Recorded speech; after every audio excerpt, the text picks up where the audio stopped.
బంగ్లాదేశ్లో రేపే ఎన్నికలు. ఫిబ్రవరి 12వ తారీఖున ఎన్నికలు.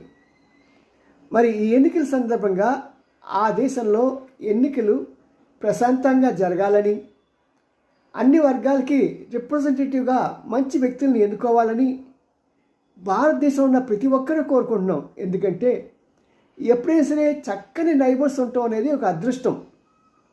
అది మనం ఉండే ఇంటిలో కానీ, మనం నివసిస్తున్న దేశంలో కానీ, మనం ఉన్న రాష్ట్రంలో కానీ.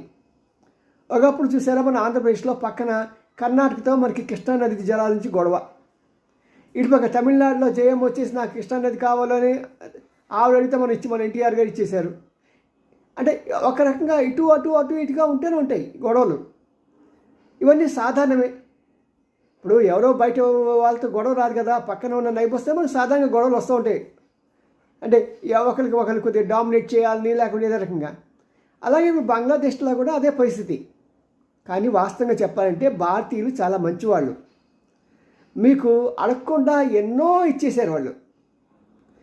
మీకు ఏమి ఇచ్చారో అని సంగతి తెలియక అదంతా మీదే అనుకుంటున్నారు. అక్కడ ప్రాబ్లం వస్తుంది. మీకు ఉత్పత్తి అయ్యే కరెంటు మీది కాదు. మీరు తీసుకునే జొన్న, మన బట్టల పరిశ్రమకు కావాల్సి వచ్చిన ముడి సరుకు మీది కాదు, కొద్దిగా మీ భాగం. మిగతా అంతా కూడా భారతదేశం పంపిస్తున్నది. అంటే భారతదేశం తను చేసుకోలేక మీకు పంపిస్తున్నదా? లేదు కదా. మీకెంత ట్యాక్స్ ఉంది అమెరికాలో, ఇప్పుడు భారతదేశానికి అంత ట్యాక్స్ ఉంది, మీకు ఎందుకు పంపించాలి? ఇవన్నీ జాగ్రత్తగా ఆలోచించి నాయకులు అనేవాళ్ళు ఇలాగ ప్రజల మధ్య ద్వేషాలను తగిలిచ్చి వాళ్ళ పదవులు కనుక కాపాడుకోవాలనుకుంటే చరిత్ర వాళ్ళని క్షమించదు. నేను ప్రజలు పాపం అమాయకులు, వాళ్ళు హిందువులు కానీ, ముస్లిం కానీ, క్రిస్టియన్స్ కానీ, ఏ మతానికి చెందిన వాళ్ళే సరే వాళ్ళకి అంత పెద్ద జ్ఞానం ఉండదు. మందులో ఇదిగా చేరిపోతూ ఉంటారు. Mass psychology. వాడు కొట్టు అంటే కొట్టేస్తూ ఉంటాడు, వాడు కాల్చి ఉంటే కాల్చేస్తూ ఉంటాడు. కాబట్టి అలాంటి వాటి జోలికి పోకండి. మీ మటుకు మీరు ఆలోచించండి. ఎవరికి ఓటు వేయాలి అనేది మీ అంతరాత్మను అడగండి. అల్లాని అడిగినా, కృష్ణుని అడిగినా, జీసస్ని అడిగినా సరే, ఎవరు ఏ పేరుతో అడిగినా భగవంతుడు ఒక్కడే. భగవంతుడు ఒక్కడే.